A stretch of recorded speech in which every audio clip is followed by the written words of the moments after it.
Two great mysteries dominate our lives, love and money. What is love is a question that has been endlessly explored in stories, songs, books, movies, and television. But the same cannot be said about the question, what is money? It's not surprising that monetary theory hasn't inspired any blockbuster movies, but it was not even mentioned at the schools most of us attended. For most of us, the question, where does money come from, brings to mind a picture of the mint, printing bills and stamping coins. Money, most of us believe, is created by the government. It's true, but only to a point. Those metal and paper symbols of value we usually think of as money are indeed produced by an agency of the federal government called the Mint. But the vast majority of money is not created by the Mint. It is created in huge amounts every day by private corporations known as banks. Most of us believe that banks lend out money that has been entrusted to them by depositors. Easy to picture, but not the truth. In fact, banks create the money they loan, not from the bank's own earnings, not from the money deposited, but directly from the borrower's promise to repay. The borrower's signature on the loan papers is an obligation to pay the bank the amount of the loan plus interest, or lose the house, the car, whatever asset was pledged as collateral. That's a big commitment from the borrower. What does the same signature require of the bank? The bank gets to conjure into existence the amount of the loan and just write it into the borrower's account. Sound far-fetched? Surely that can't be true. But it is.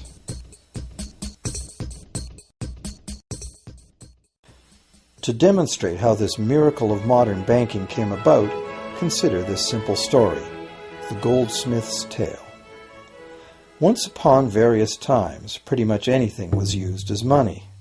It just had to be portable, and enough people had to have faith that it could later be exchanged for things of real value, like food, clothing, and shelter. Shells, cocoa beans, pretty stones, even feathers have been used as money. Gold and silver were attractive, soft, and easy to work with, so some cultures became expert with these metals. Goldsmiths made trade much easier by casting coins, standardized units of these metals whose weight and purity was certified. Well, to protect his gold, the goldsmith needed a vault, and soon his fellow townsmen were knocking on his door, wanting to rent space to safeguard their own coins and valuables. Before long, the goldsmith was renting every shelf in the vault and earning a small income from his vault rental business.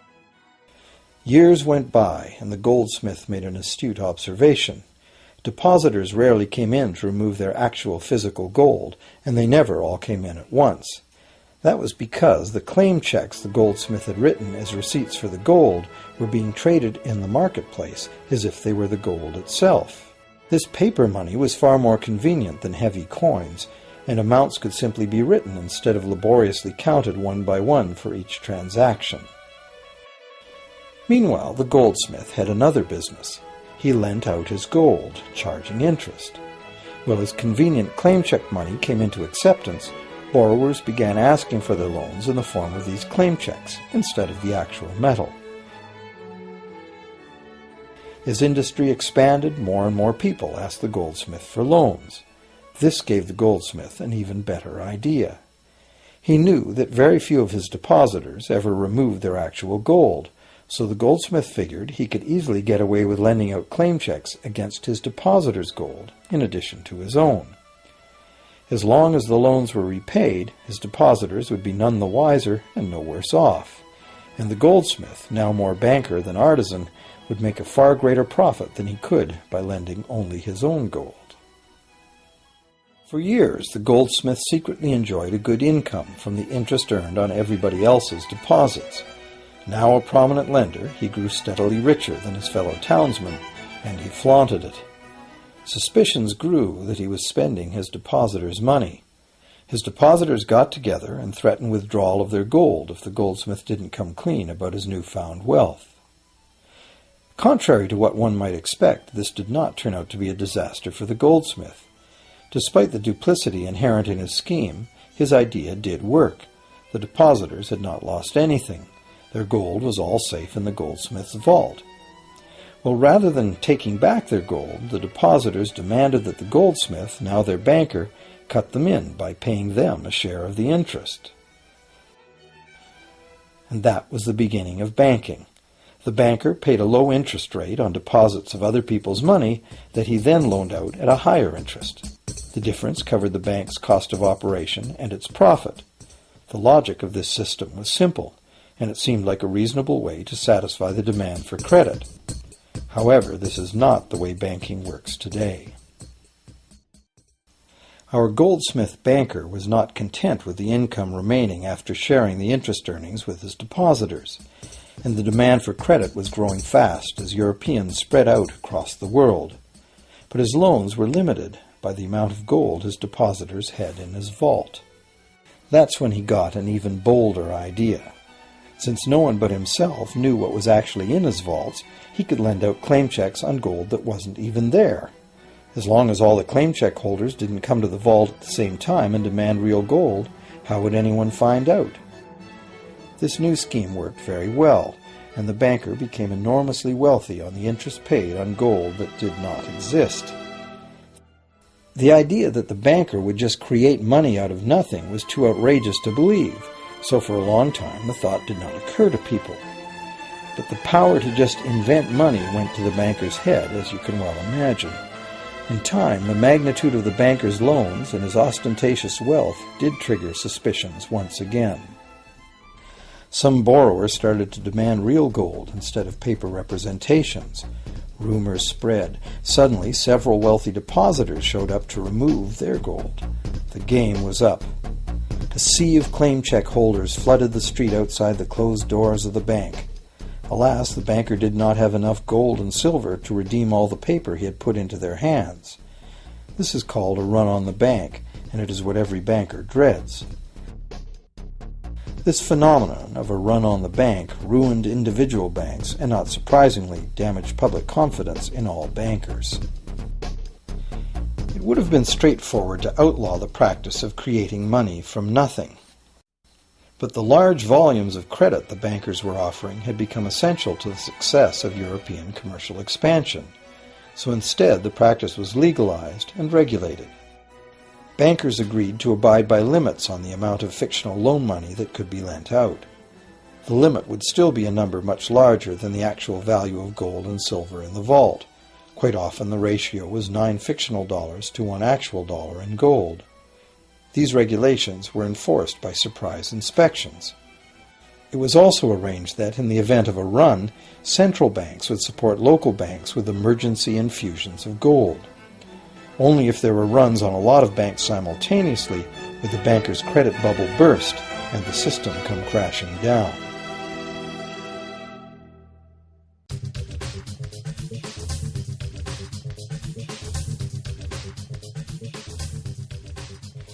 Over the years, the fractional reserve system and its integrated network of banks backed by a central bank has become the dominant money system of the world. At the same time, the fraction of gold backing the debt money has steadily shrunk to nothing. The basic nature of money has changed. In the past, a paper dollar was actually a receipt that could be redeemed for a fixed weight of gold or silver. In the present, a paper or digital dollar can only be redeemed for another paper or digital dollar. In the past, privately created bank credit existed only in the form of private banknotes, which people had the choice to refuse, just as we have the choice to refuse someone's private check today. In the present, privately created bank credit is legally convertible to government-issued fiat currency, the dollars, loonies, and pounds we habitually think of as money. Fiat currency is money created by government fiat or decree, and legal tender laws declare that citizens must accept this fiat money as payment for debt, or else the courts will not enforce the obligation. So now the question is, if governments and banks can both just create money, then how much money exists?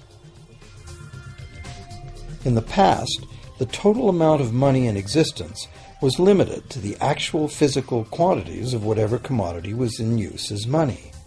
For example, in order for new gold or silver money to be created, more gold or silver had to be found and dug out of the ground. In the present, money is literally created as debt. New money is created whenever anyone takes a loan from the bank. As a result, the total amount of money that can be created has only one real limit: the total level of debt.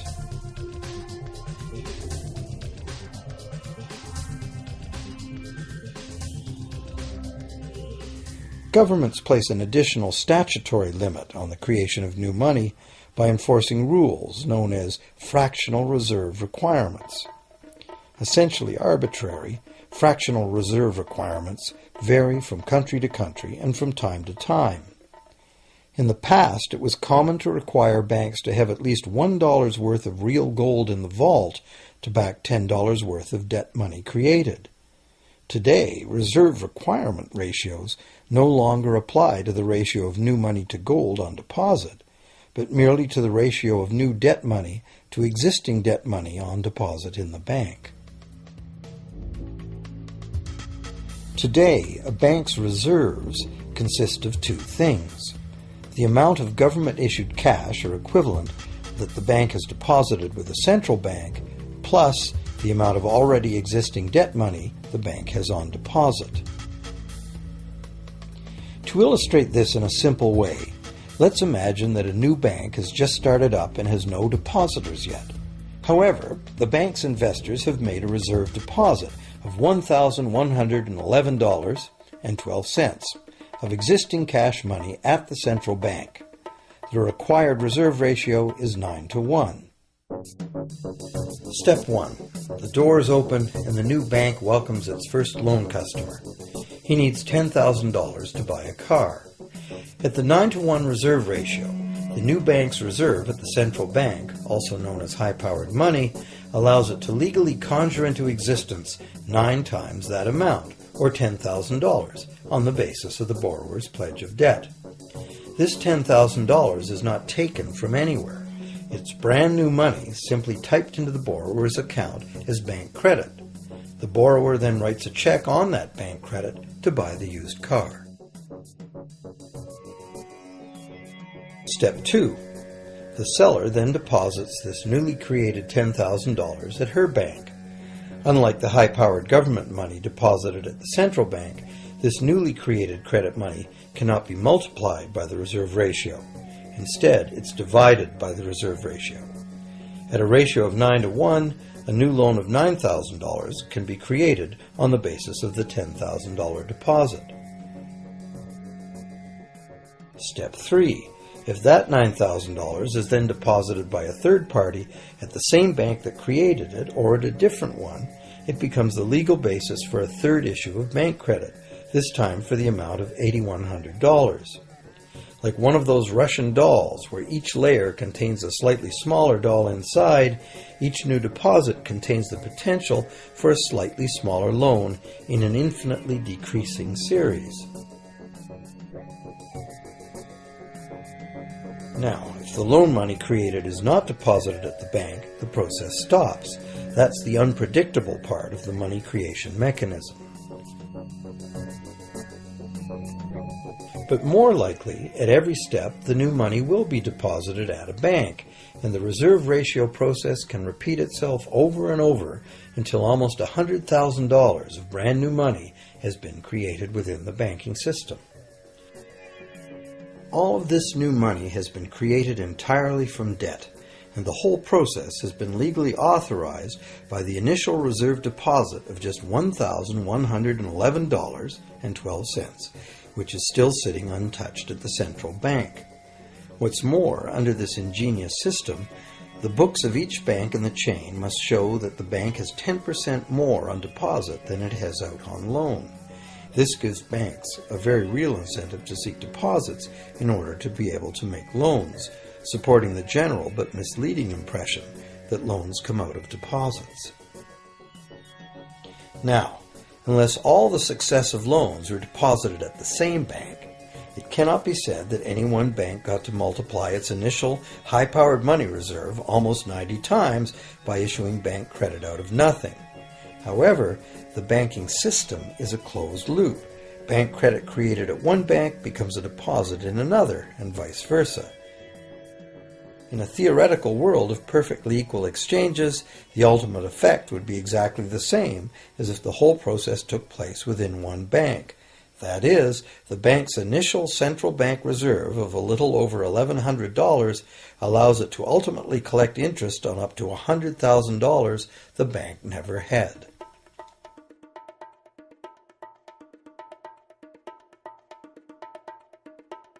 If that sounds ridiculous, try this.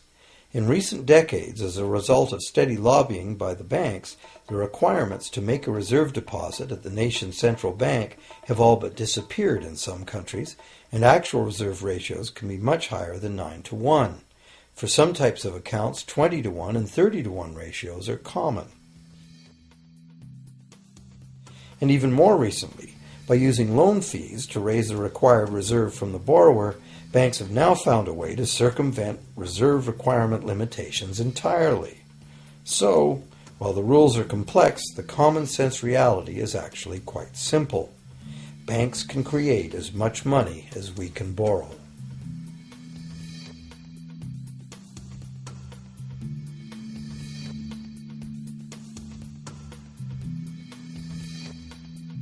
Despite the endlessly presented mint footage, government-created money typically accounts for less than 5% of the money in circulation.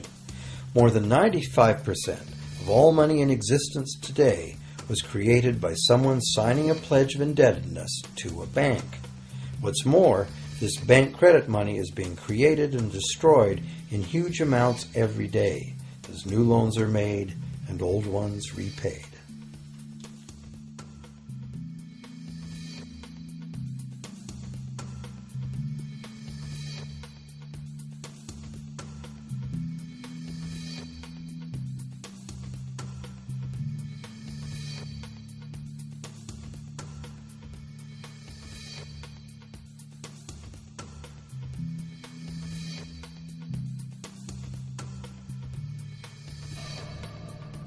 Banks can only practice this money system with the active cooperation of government. First, governments pass legal tender laws to make us use the national fiat currency. Secondly, governments allow private bank credit to be paid out in this government currency. Thirdly, government courts enforce debts. And lastly, governments pass regulations to protect the money system's functionality and credibility with the public, while doing nothing to inform the public about where money really comes from. The simple truth is that when we sign on the dotted line for a so-called loan or mortgage, our signed pledge of payment, backed by the assets we pledge to forfeit should we fail to pay, is the only thing of real value involved in the transaction. To anyone who believes we will honor our pledge, that loan agreement or mortgage is now a portable, exchangeable, and saleable piece of paper. It's an IOU. It represents value and is therefore a form of money. This money the borrower exchanges for the bank's so-called loan. Now, a loan in the real world means that the lender must have something to lend. If you need a hammer, my loaning you a promise to provide a hammer I don't have won't be of much help. But in the artificial world of money, a bank's promise to pay money it doesn't have is allowed to be passed off as money, and we accept it as such.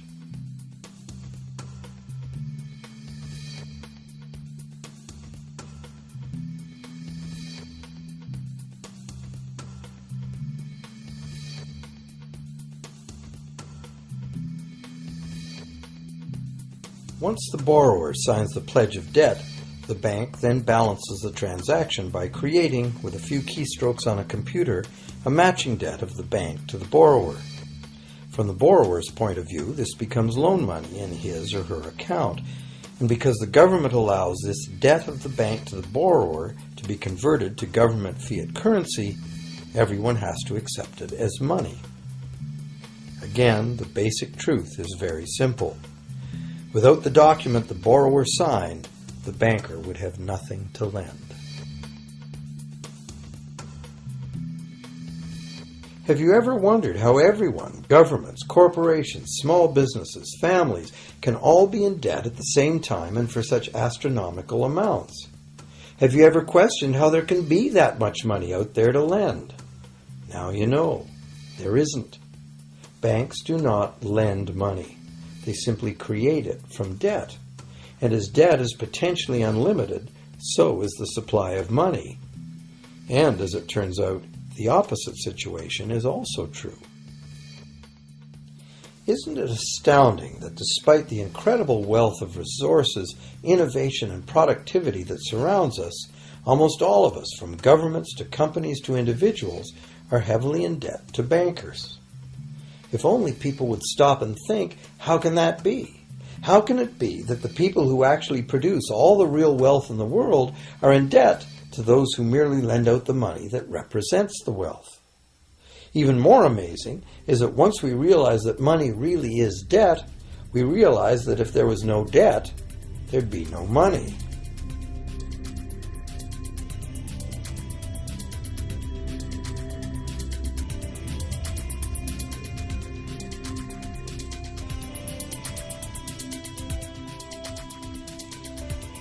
If this is news to you, you are not alone. Most people imagine that if all debts were paid off, the state of the economy would improve. It's certainly true on an individual level. Just as we have more money to spend when our loan payments are finished, we think that if everyone were out of debt, there would be more money to spend in general. But the truth is the exact opposite. There would be no money at all. There it is. We are totally dependent on continually renewed bank credit for there to be any money in existence. No loans, no money, which is what happened during the Great Depression. The money supply shrank drastically as the supply of loans dried up.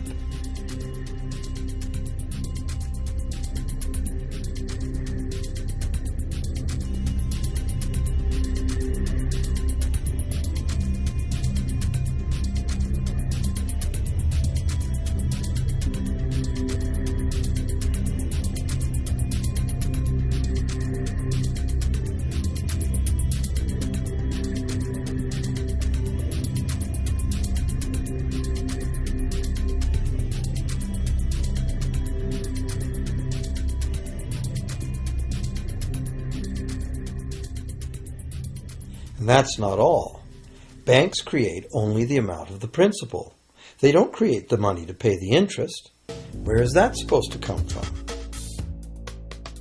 The only place borrowers can go to obtain the money to pay interest is the general economy's overall money supply. But almost all that overall money supply has been created exactly the same way, as bank credit that has to be paid back with more than was created. So everywhere there are other borrowers in the same situation, frantically trying to obtain the money they need to pay back both principal and interest from a total money pool which contains only principal.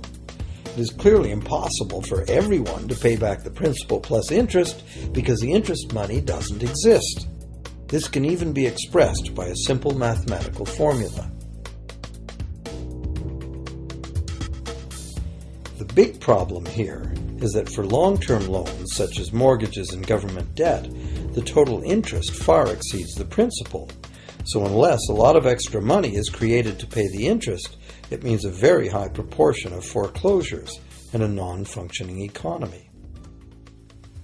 To maintain a functional society, the rate of foreclosure needs to be low.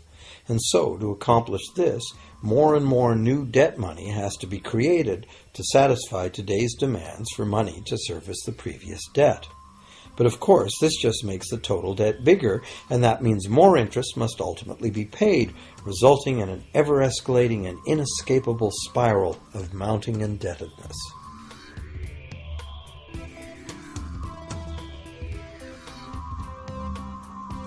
It is only the time lag between money's creation as new loans and its repayment that keeps the overall shortage of money from catching up and bankrupting the entire system.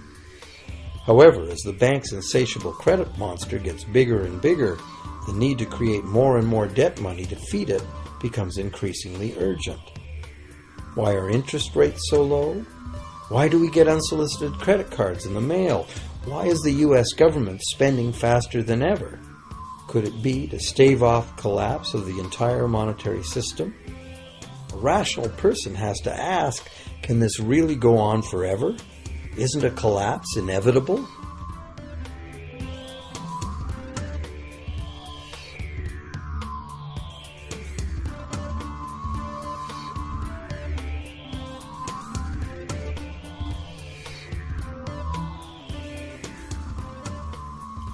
Money facilitates production and trade. As the money supply increases, money just becomes increasingly worthless unless the volume of production and trade in the real world grows by the same amount. Add to this the realization that when we hear that the economy is growing at 3% per year, it sounds like a constant rate, but it's not. This year's 3% represents more real goods and services than last year's 3% because it's 3% of the new total. Instead of a straight line, as is naturally visualized from the words, it is really an exponential curve getting steeper and steeper.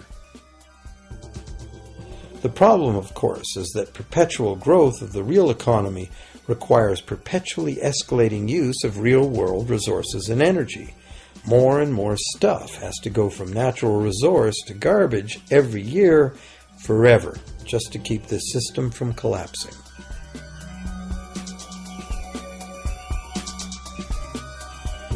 What can we do about this downright scary situation? For one thing, we need a very different concept of money. It's time more people ask themselves and their governments 4 simple questions. Around the world, governments borrow money at interest from private banks. Government debt is a major component of total debt, and servicing that debt takes a big chunk of our taxes. Now we know that banks simply create the money they lend, and that governments have given them permission to do this. So the first question is, why do governments choose to borrow money from private banks at interest when government could create all the interest-free money it needs itself? And the second big question is, why create money as debt at all? Why not create money that circulates permanently and doesn't have to be perpetually re-borrowed at interest in order to exist? The third question, how can a money system that can only function with perpetually accelerating growth be used to build a sustainable economy? Isn't it logical that perpetually accelerating growth and sustainability are incompatible?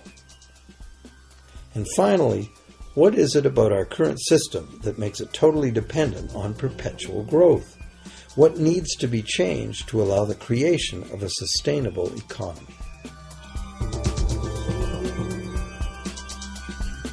At one time, charging any interest on a loan was called usury and was subject to severe penalties, including death.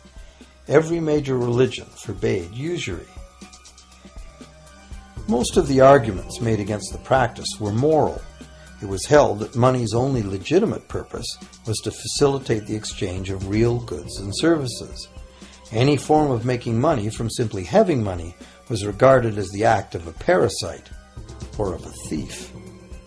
However, as the credit needs of commerce increased, the moral arguments eventually gave way to the argument that lending involves risk and loss of opportunity to the lender, and therefore attempting to make a profit from lending is justified. Today, these notions seem quaint. Today, the idea of making money from money is held as an ideal to strive for. Why work when you can get your money to work for you? However, in trying to envision a sustainable future, it's very clear that the charging of interest is both a moral and a practical problem. Imagine a society and economy that can endure for centuries because, instead of plundering its capital stores of energy, it restricts itself to present-day income. No more wood is harvested than grows in the same period. All energy is renewable, solar, gravitational, geothermal, magnetic, and whatever else we discover. This society lives within the limits of its non-renewable resources by reusing and recycling everything, and the population just replaces itself. Such a society could never function using a money system utterly dependent on perpetually accelerating growth. A stable economy would need a money supply at least capable of remaining stable without collapsing. Let's say the total volume of this stable money supply is represented by this big circle. Let's also imagine that moneylenders must actually have existing money to lend. If some people within this money supply begin systematically lending money at interest, their share of the money supply will grow. If they continually reloan at interest all the money that gets paid back, what's the inevitable result? Whether it's gold, fiat, or debt money doesn't matter. The moneylenders will end up with all the money. And after the foreclosures and bankruptcies are all filed, they'll get all the real property too. Only if the proceeds of lending at interest were evenly distributed among the population would this central problem be solved. Heavy taxation of bank profits might accomplish this goal, but then why would banks want to be in business? If we were ever able to free ourselves of the current situation, we could imagine banking run as a non-profit service to society, dispersing its interest earnings as a universal citizen dividend, or lending without charging interest at all.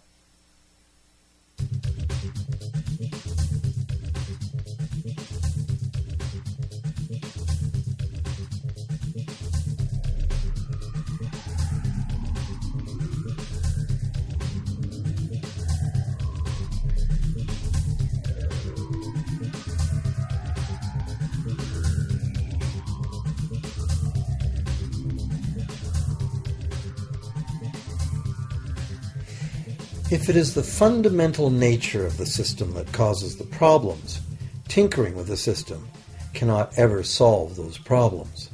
The system itself must be replaced.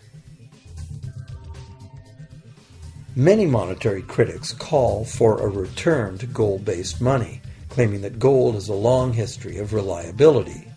They ignore the many scams that can be played with gold, shaving coins, debasing the metal, cornering the market, all of which were abundantly practiced in ancient Rome and contributed to its fall. Some advocate silver, it being more abundant than gold and therefore more difficult to corner.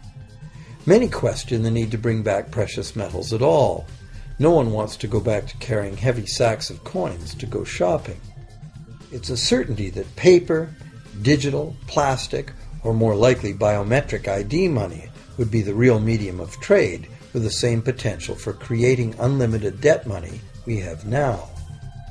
Beyond that, if gold again became the sole legal basis of money, those who have no gold would suddenly have no money. Other monetary reform advocates have concluded that greed and dishonesty are the main problems, and that there may be better ways to create an honest and equitable money system than returning to silver or gold.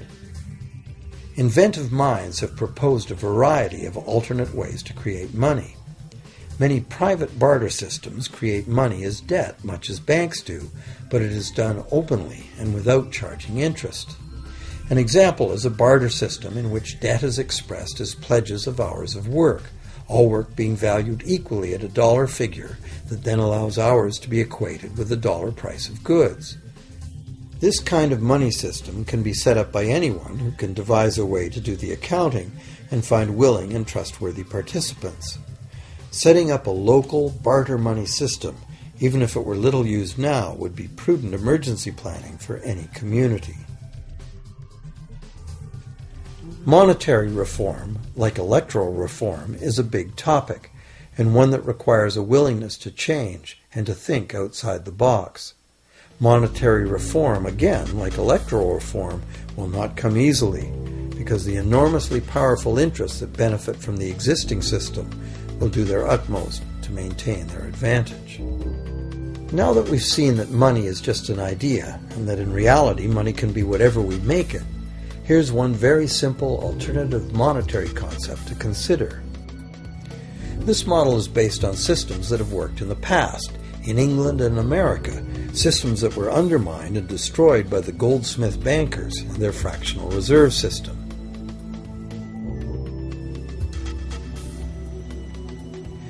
create an economy based on permanent interest-free money, money could simply be created and spent into the economy by the government, preferably on long-lasting infrastructure that facilitates the economy, such as roads, railroads, bridges, harbors, and public markets.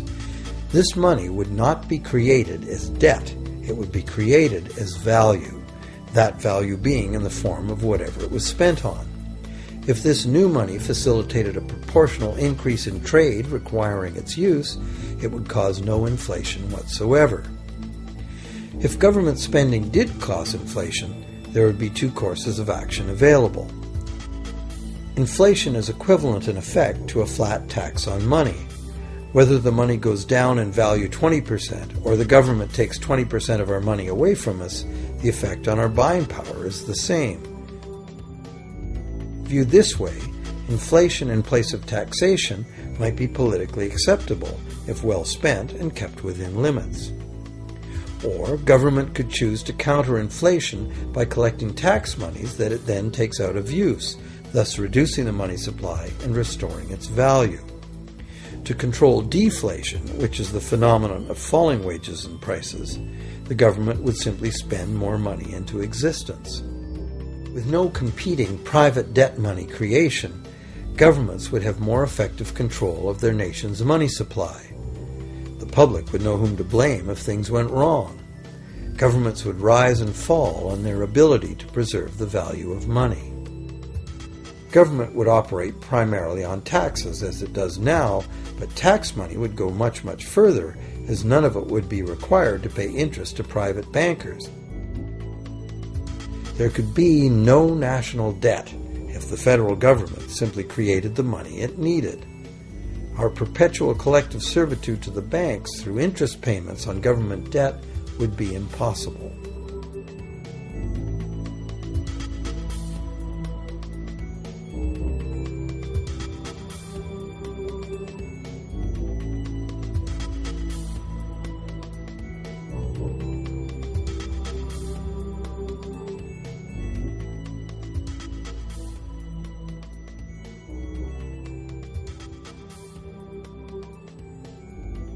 What we have been taught to believe as democracy and freedom has become in reality an ingenious and invisible form of economic dictatorship. As long as our entire society remains utterly dependent on bank credit for its supply of money, bankers will be in the position to make the decisions on who gets the money they need and who doesn't.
Few people are aware today that the history of the United States since the Revolution in 1776 has been, in large part, the story of an epic struggle to get free and stay free of control by the European international banks.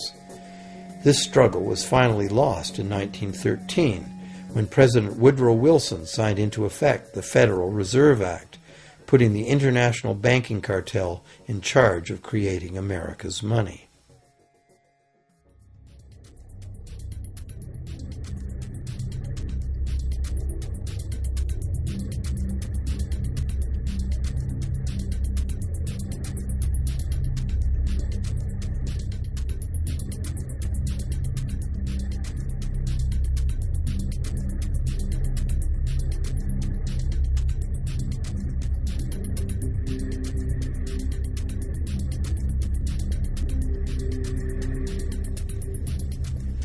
The power of this system is deeply ingrained. So is the educational and media silence on the subject. Years ago, a Canadian Deputy Prime Minister surveyed scores of non-economists, both highly educated professionals and common-sense people on the street, and found that not one of them had an accurate understanding of how money is created. In fact, it's probably safe to say that most people, including the frontline employees of banks, have never given the matter a moment's thought. Have you?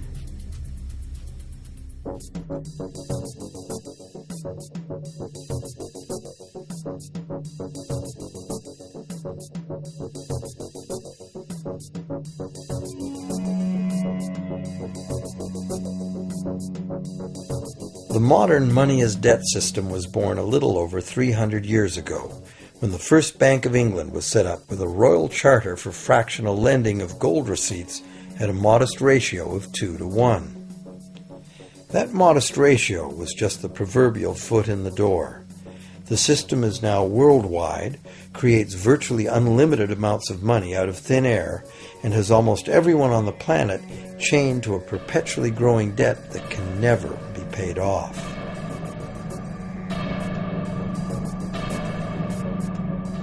Could it have all happened by accident? Or is it a conspiracy? Obviously, something very big is at stake here.